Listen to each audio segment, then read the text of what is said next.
تو اعتقاد اور علم کلام والی کتابیں وہ اور اس سے متعلق تمام مضامین، جیسے علامہ جرجانی کی شرح مواقف، علامہ تفتزانی کی شرح مقاصد اور شرح عقائد نصفیہ وغیرہ کتب اسالیب عقلیہ اور اصطلاحات منطقیہ سے پر اور لبریز ہیں، جن سے استفادہ بدون استعانت بالمنطق ممکن نہیں ہے،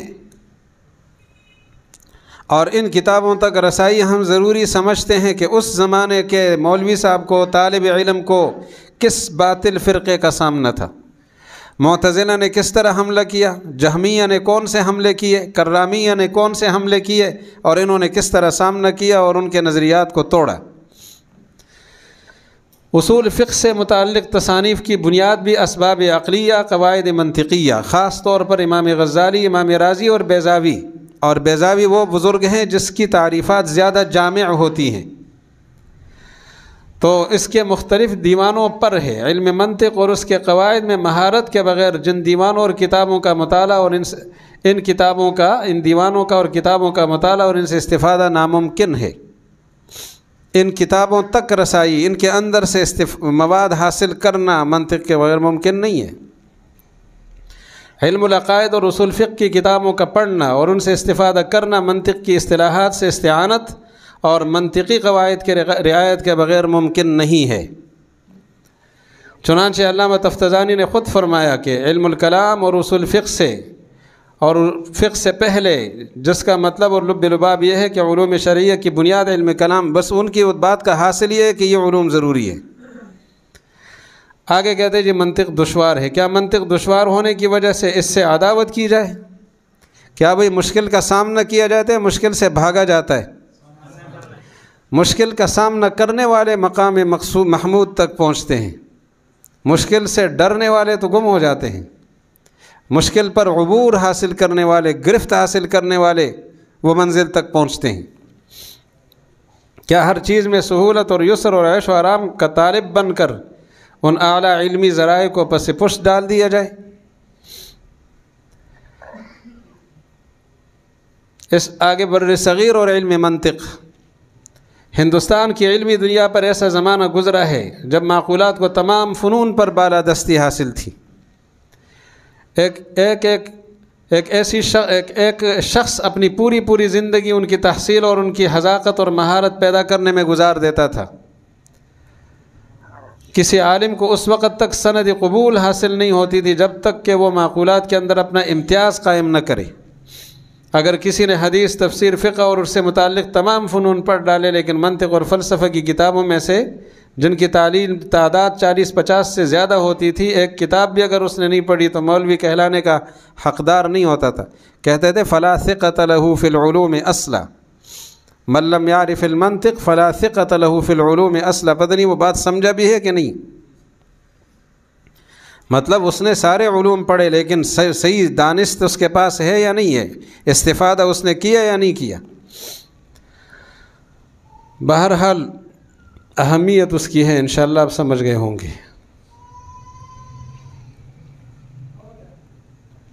علم کی کتنی قسمیں ہیں، ہم اشاروں سے آگے بڑھیں گے، اور امید ہے کہ آپ بھی ساتھ ساتھ دوڑنے میں مدد کریں گے۔ علم دو قسم پر ہے، تصور اور تصدیق۔ ایسا علم جس میں نسبت خبریہ کی پختگی نہ ہو۔ عام طور پہ منطق کی کتابوں میں لکھا ہے کہ نسبت خبریہ کا اعتقاد نہ ہو، لیکن یہ بات ہمارے مخدوم حضرت مولانا عبد القیوم ہزاروی رحمہ اللہ کو پسند نہیں تھی۔ فرماتے تھے اس سے تو ظن کی چیزیں نکل گئی، اعتقاد تو یقینی چیزوں میں ہوتا ہے۔ تو ان کا جو جملہ تھا وہ یہ تھا، پختگی نہ ہو۔ پختگی ظن سے شروع ہوتی ہے، اس میں اضافہ ہوتے ہوتے یقین تک یہ چیز پہنچتی ہے۔ تو نسبت خبریہ کی پختگی جس میں نہ ہو، جیسے زید، اب نسبت ہی نہیں ہے تو کہاں سے پختگی آئے گی؟ وسیع مکان موصوف صفت ہے لیکن نسبت نہیں ہے تو نسبت کی پختگی بھی نہیں ہے۔ اسی طرح مدرسہ کی عمارت مضاف مضاف الیہ ہے، نسبت نہیں ہے تو پختگی بھی نہیں ہے۔ زید سمجھدار ہوگا، یہ شک کی بات کر رہا ہے، لہٰذا یہ تصور ہے، کیونکہ نسبت کی پختگی نسبت خبریہ کی پختگی نہیں ہے۔ کیا عمر سمجھدار ہے؟ نسبت خبریہ ہی نہیں ہے، یہ انشاء ہے، لہٰذا یہ بھی تصور ہے، تصدیق نہیں ہے۔ نسبت ہونی چاہیے، نسبت خبریہ ہونی چاہیے، انشائیہ نہیں، اور نسبت خبریہ میں پختگی چاہیے۔ اب اگر شک ہے یا خیال ہے یا وہم ہے تو یہ تصور کے دائرے کی چیزیں ہیں، یہ تصدیق نہیں ہے۔ تو کیا خلاصہ نکلا؟ تصور کس بلا کا دوسرا نام ہے؟ نسبت خبریہ کی پختگی جس میں نہیں ہے۔ اب ایک آدمی کا ہم نام لیتے ہیں، اپنا اپنا نام آپ لے لیں، اب دیکھیں اپنا نام لیا ہے تو نسبت ہی نہیں ہے سرے سے، لہٰذا یہ تصور ہے۔ اور جب اپنا اور اپنے والد صاحب کا نام لیں گے، بیچ میں ابن کا لفظ داخل کریں گے، زید ابن عمر، وہ لطیفہ ہے نا کہ ضرب زید عمرا، تو حکمران نے پوچھا کہ عمر کو آخر مارا کیوں ہے؟ داؤد اس کا نام تھا۔ بڑے لوگوں نے سمجھایا کہ فرضی مثال ہے، اس نے کہا فرضی یہ مثال کیوں ہے؟ ایک سمجھدار عالم نے کہا میں بتاتا ہوں اس کی وجہ۔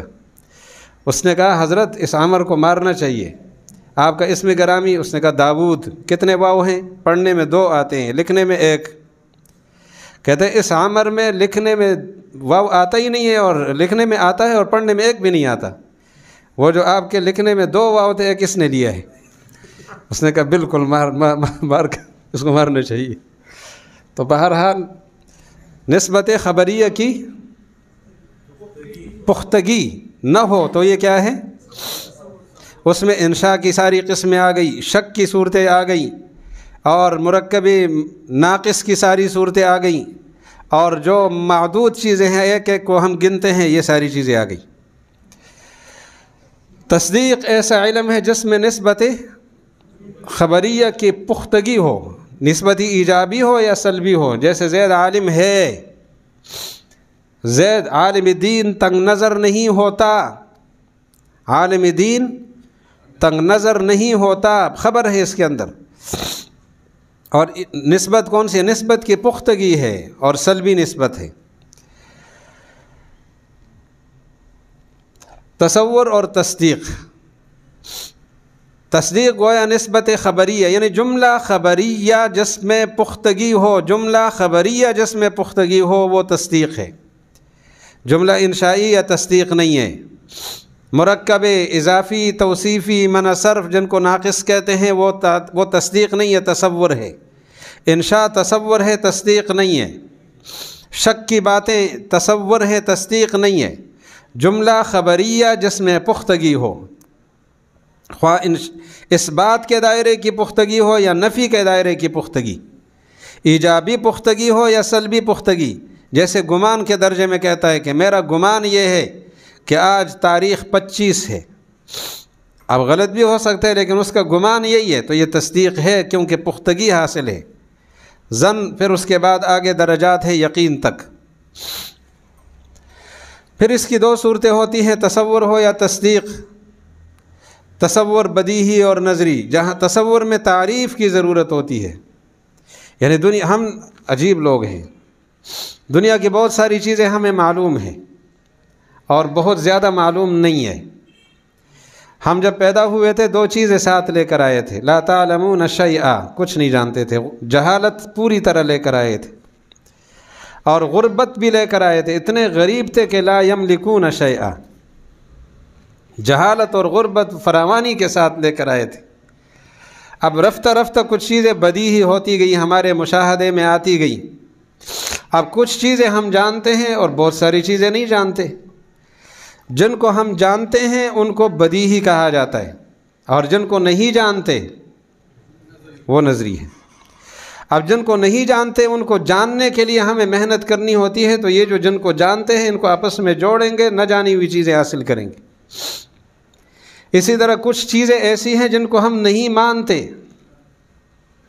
جن کو نہیں جانتے وہ تصورات ہیں، جن کو نہیں مانتے وہ تصدیقات ہیں، اور کچھ چیزیں ہم مانتے ہیں۔ ہم گجرانوالہ میں ہیں، یہ بات سب مانتے ہیں نا، ہم کراچی میں ہیں، اس کو کوئی بھی نہیں مانتا۔ ہم کراچی میں نہیں ہے اس کو سب مانتے ہیں۔ تو کچھ چیزیں ایسی ہیں جن کو ہم مانتے ہیں، جن کو ہم مانتے ہیں وہ بدیہی تصدیقات ہیں، اور جن کو ہم نہیں مانتے وہ